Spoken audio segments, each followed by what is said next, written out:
Visa card কি, এর সুবিধা কি, এর অসুবিধা কি, আপনি এই কার্ড কোথায় পাবেন এবং আপনি এই কার্ড কিভাবে ব্যবহার করবেন বিস্তারিত জানতে পারবেন আজকের এই ভিডিওতে। তো খুবই সংক্ষিপ্তভাবে বলার চেষ্টা করেছি, সম্পূর্ণ ভিডিওটি কন্টিনিউ করবেন। আর রিকোয়েস্ট থাকে ভিডিওতে একটি লাইক দিয়ে উৎসাহ দিবেন এবং এই ধরনের সোশ্যাল মিডিয়ার নতুন নতুন আপডেট এবং অনলাইন সম্পর্কিত তথ্য সবার আগে পেতে প্লিজ চ্যানেলটি সাবস্ক্রাইব করে পাশে থাকা বেল আইকন অল করে দিবেন। সো আসুন জেনে নিই ভিসা কার্ড কি। ভিসা কার্ড হচ্ছে এমন এক ধরনের ব্যাংক কার্ড যা আন্তর্জাতিক লেনদেনের জন্য ব্যবহৃত হয়। আপনারা তো ডেবিট এবং ক্রেডিট কার্ড সম্পর্কে শুনেছেন।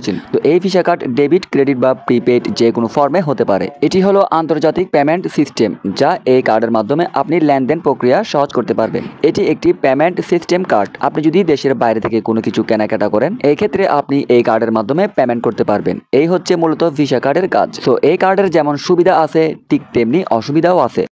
সুবিধাগুলো কিন্তু তেমন বড় ধরনের না হলেও অসুবিধাগুলো কিন্তু খুবই মারাত্মক লেভেলের। আসুন জেনে নিই এর সুবিধা এবং অসুবিধা সম্পর্কে। তার আগে বলে দিচ্ছি এই কার্ড আপনি কোথায় পাবেন। তো ভিসা কার্ড হাতে পাওয়ার জন্য আপনাকে একটি ব্যাংক অ্যাকাউন্ট খুলতে হবে এবং তারপর সেই ব্যাংকের মাধ্যমে ভিসা, ডেবিট বা ক্রেডিট কার্ডের জন্য আবেদন করতে হবে। সাধারণত ব্যাংক অ্যাকাউন্ট খোলার পর আপনি আপনার নির্বাচিত ব্যাংকের শাখায় গিয়ে ভিসা কার্ডের জন্য আবেদন করতে পারবেন। আবেদন করার সময় আপনাকে কিছু আপনার ব্যক্তিগত তথ্য যেমন এনআইডি কার্ড, আপনার জন্ম নিবন্ধন কার্ড, আপনার পাসপোর্ট বা আপনার ঠিকানা ইত্যাদি কাগজপত্র আপনার লাগতে পারে। সো এই তথ্যগুলো আপনি একটু জিজ্ঞাসা করে নেবেন যে ব্রাঞ্চে আপনি অ্যাকাউন্ট খুলবেন, সে ব্রাঞ্চের হেল্প সেন্টারে যোগাযোগ করলে কিন্তু কি প্রয়োজন পড়বে ভিসা কার্ডের জন্য তারা আপনাকে বলে দিবে। সো আপনার ব্যক্তিগত কাগজপত্র জমা দেওয়ার কয়েকদিনের মধ্যে কিন্তু আপনার কার্ড রেডি হয়ে যাবে। ভিসা কার্ড সাধারণত দুই ধরনের হয়ে থাকে, একটা হচ্ছে ডেবিট কার্ড আর একটা হচ্ছে ক্রেডিট কার্ড। তো ভিসা ডেবিট কার্ডের মাধ্যমে আপনি আপনার ব্যাংক অ্যাকাউন্টে থাকা টাকা দিয়ে খরচ করতে পারবেন। আপনার ব্যাংকে আপনার ব্যক্তিগত যতটুকু টাকা থাকবে ততটাই কিন্তু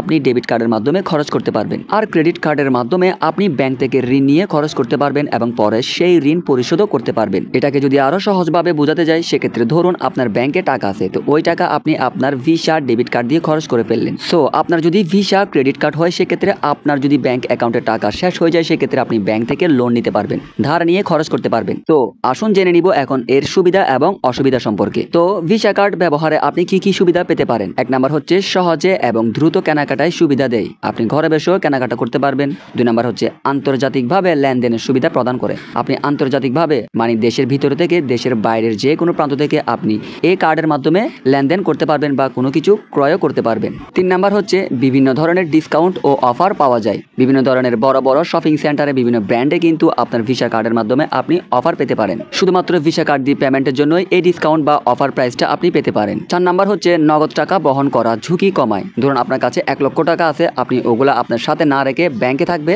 বাট টাকা হিসেবে আপনার ভিসা কার্ডই যথেষ্ট। 5 নাম্বার হচ্ছে আপনি অনলাইন থেকে যে কোনো কিছু আপনি কেনার সময় পেমেন্ট করতে পারবেন এই কার্ডের মাধ্যমে এবং এই কার্ড আপনার সাথে থাকা মানে আপনার পুরো ব্যাংক অ্যাকাউন্টটা আপনার কাছেই আছে। সরাসরি টাকার প্রয়োজন পড়লে আপনি ব্যাংক অ্যাকাউন্টে না গেলেও চলবে, আপনার কার্ডের মাধ্যমে আপনি টাকা উইথড্র করতে পারবেন। সো এবার আসুন জেনে নিই এর অসুবিধাগুলো কি।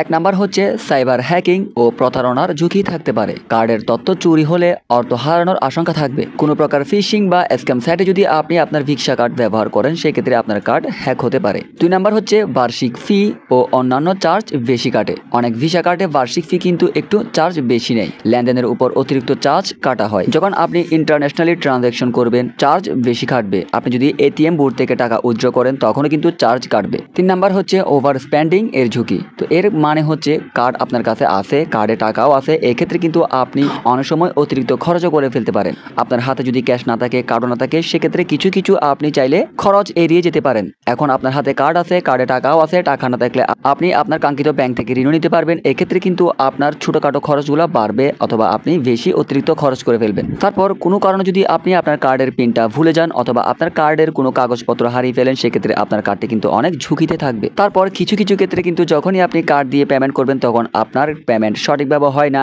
একটু লেট হয় বা ঝামেলা থাকে, তখন কিন্তু আপনার অনেক সময় নষ্ট হবে। আপনি পেমেন্টের জন্য কিন্তু কোথাও যেতে পারবেন না তখন। সর্বশেষ হচ্ছে কখনো যদি আপনি ভুলবশত এক জায়গা থেকে ভুলে অন্য জায়গায় লেনদেন ট্রানজ্যাকশন করে ফেললেন, সেক্ষেত্রে আপনার টাকা ব্যাক পেতে অনেক ঝামেলা পোহাতে হবে। সো এই ছিল ভিসা কার্ড সম্পর্কিত বিস্তারিত তথ্য, সুবিধা, অসুবিধা এবং কিভাবে আপনি পাবেন সবকিছু আমি খুলে বললাম। জানি না আপনাদের কতটুকু ভালো লাগলো বা কতটুকু আপনাদেরকে বোঝাতে পেরেছি। যদি আপনি এই ভিডিও থেকে ভিসা কার্ড সম্পর্কিত কিছু একটা টিপস পেয়ে থাকেন, সেক্ষেত্রে প্লিজ ভিডিওতে একটি লাইক দিয়ে উৎসাহ দিবেন এবং সোশ্যাল মিডিয়ার নতুন আপডেট, টিপস অ্যান্ড ট্রিক্স সম্পর্কিত ভিডিও সবার আগে পেতে প্লিজ চ্যানেলটি সাবস্ক্রাইব করে পাশে থাকা বেল আইকন অল করে দিবেন। ধন্যবাদ সবাইকে।